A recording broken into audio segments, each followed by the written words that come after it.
সুপ্রিয় শিক্ষার্থীরা, A to Z academy চ্যানেলের পক্ষ থেকে তোমাদেরকে স্বাগতম। আজকের এই পর্বে পঞ্চম শ্রেণী বাংলাদেশ ও বিশ্ব পরিচয় বিষয়ের ৮ পৃষ্ঠা থেকে আলোচনা করব। প্রথমে সঠিক উত্তর দেওয়া হয়েছে।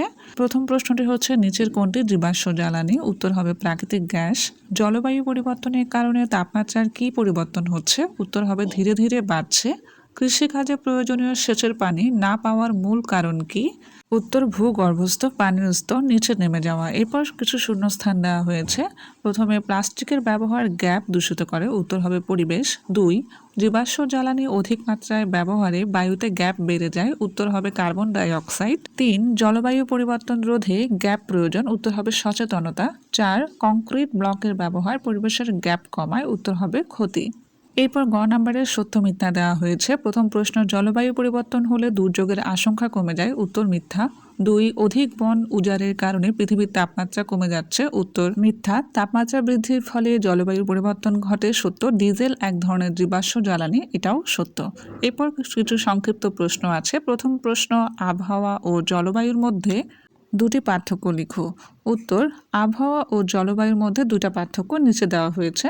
এক নম্বর হচ্ছে, কোনো নির্দিষ্ট স্থানের স্বল্প সময়ের আকাশ ও বায়ুমণ্ডলের সাময়িক অবস্থাই হলো আবহাওয়া। অন্যদিকে কোনো স্থানের ৩০ থেকে ৪০ বছরের আবহাওয়ার গড় অবস্থা হলো জলবায়ু। ২, আবহাওয়া দ্রুত পরিবর্তিত হয়, অন্যদিকে জলবায়ু ধীরে পরিবর্তিত হয়।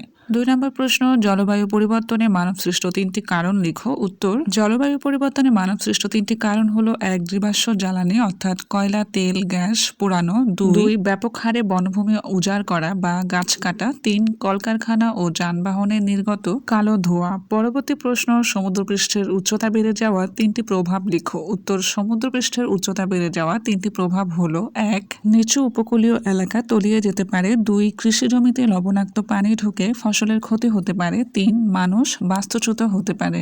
এরপর আমরা দেখব বর্ণনামূলক প্রশ্ন উত্তর।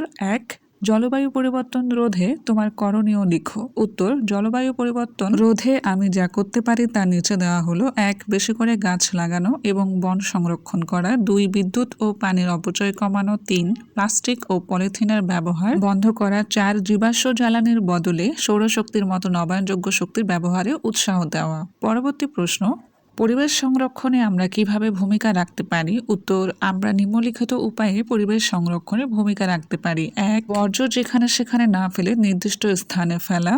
২, প্রাকৃতিক সম্পদ যেমন গ্যাস, পানি, তেল ব্যবহারে সাশ্রয়ী হওয়া। ৩, পরিবেশ বান্ধব যানবাহন যেমন সাইকেল ব্যবহার করা। ৪, পরিবেশ রক্ষায় জনসচেতনতা তৈরি করা।